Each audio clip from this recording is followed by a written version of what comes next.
नमस्कार, मी किरण. गावकरी टुडे न्यूजमध्ये आपल्या सर्वांचं स्वागत.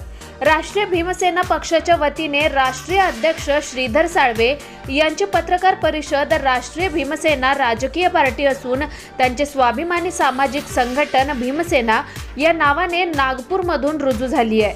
आज राष्ट्रीय भीमसेना महाराष्ट्र होणाऱ्या नगरपालिका, महानगरपालिका, पंचायत समिती निवडणूकसाठी सर्व जिल्हा स्तरावर पदाधिकारी नेमणूक करून इलेक्शन निवडण्याचं ठरवलंय. महाराष्ट्र निवडणूक आयोगाने यांना मान्यता दिली असून त्यांचे उद्दिष्ट जातीमुक्त भारत व्हावे हे आहे. जातीमुक्त भारत, समता, बंधुत्व, न्याय हे व्यवस्थापनास पूर्ण भारत बिघडले आहे. तर या व्यवस्थेवरती जनजागृती करत राष्ट्रीय भीमसेना राष्ट्रीय अध्यक्ष श्रीधर साळवे यांनी पत्रकार परिषद घेऊन आपलं मनोगत व्यक्त केलं. ब्युरो रिपोर्ट, गावकरी टुडे न्यूज, भिवंडी. इलेक्शन को लेकर हम ये चाहते हैं कि इलेक्शन में पहले हमारी बात, हमारा उद्देश्य लोगों तक पहुंचे.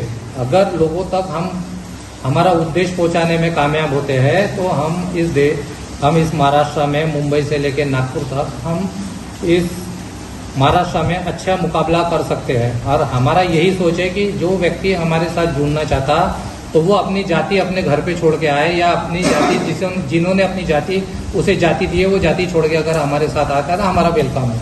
तो हम ये चाहते हैं कि हम पहले अपने लोगों को मजबूत करें, अपनी ताकत इकट्ठा करें. हम ये नहीं चाहते कि बाकी के लोग भी हमारे साथ आए और फिर इलेक्शन जीते, हारे, और जीतने के बाद में फिर वो हमारे से दूर हो जाए और दूसरे पार्टी में चली जाए जीतने के बाद. हम ये नहीं चाहते. इस वजह से हमने ये निर्णय लिया कि हम पहले अपना प्रचार पे ध्यान देंगे. जहाँ जहाँ हमारा उद्देश्य लोगों के घर तक पहुँचता है, आपके माध्यम से या बैनर पोस्टर के माध्यम से, और भी कई सोशल मीडिया के मार्ग है, उस रास्ते पे से भी अगर हमारे लोगों के तक हमारा ये उद्देश्य पहुंचता है तो फिर हम लोग हमारी संख्या के आधार पर हम इलेक्शन लड़ाएंगे.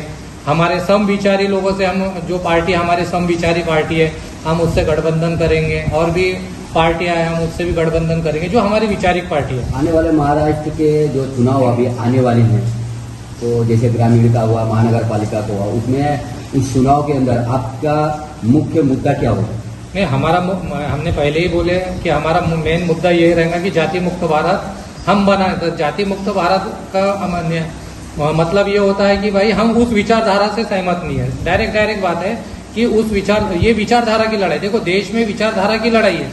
अगर विचारधारा के, गांधी विचारधारा के लोग हैं, कोई गोलवत्त विचारधारा के, कोई की विचारधारा, हम अम्बेडकर विचारधारा के लोग हैं, तो इस देश में विचारधारा की लड़ाई. तो हमारी विचारधारा अम्बेडकर विचारधारा है. और हम इस देश में समता, स्वतंत्र न्याय के आधार पर देश चाहते हैं. और समता, स्वतंत्र न्याय के आधार पर ये देश नहीं है. इस वजह से हम इस देश, और लोग हमसे अगर चुनना चाहते हैं तो इस आधार पर यही मुद्दा बना के हम लोग काम करेंगे. हमारा यही मुद्दा है, यही उद्देश्य है. जिसको अच्छा लगा वो हमारे साथ आएगा, जिसको अच्छा नहीं लगा तो हम और प्रयास करेंगे समझाने के, और बात अपनी रखने की प्रयास करेंगे.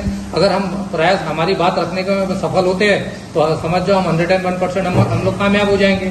तो हमारा ये अभी लोगों में संवाद करना, समाज में अपनी बात रखना, ये हमारा कार्य शुरू है और हम लोग कार्य अच्छी ताकत से कर रहे हैं.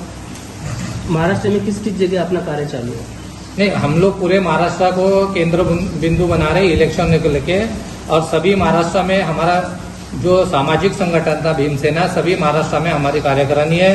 सभी महाराष्ट्र में हमारे जो लोग हैं, ये सब लोगों को आदेश दिया गया है आने वाले इलेक्शन में जितने भी हमारे विचार के लोग हैं, हमारे से विचारधारा से सहमत है, सभी लोगों से संपर्क किया जाए. हमारी वेबसाइट है, वेबसाइट में हमने इलेक्शन के फॉर्म सबमिट किए. वहाँ पर जो जिलाध्यक्ष है सभी के पास में एबी फॉर्म दिए जाएंगे और वो अपने काबिलियत पे, अपने नेतृत्व पे वो इलेक्शन लड़ाएगा. क्योंकि हम लोगों ने, हमारा ये प्रोसीजर है कि हम एक जिलाध्यक्ष है तो वो हमारा विश्वास का है, और हम उसके विश्वास पे हम इलेक्शन लड़ाएंगे कि वो अपने काबिलियत पे, अपने विश्वास पे लोगों को सीट देंगे और वो जिता के लाने का वो प्रयास करेगा. जैसा जैसा सामने और भी हम लोग प्रयास करेंगे, जैसे जैसे हमारा संगठन और हमारी विचारधारा लोगों तक पड़ती है तो हमारा माप और बढ़ते जाएगा. जैसा जैसा माप बढ़ते जाएगा वैसे वैसे हम लोग हमारी प्लानिंग करते जाएंगे. धीरे धीरे हमारी प्लानिंग को गहराई से विचार करके हम मजबूत करते जाएंगे.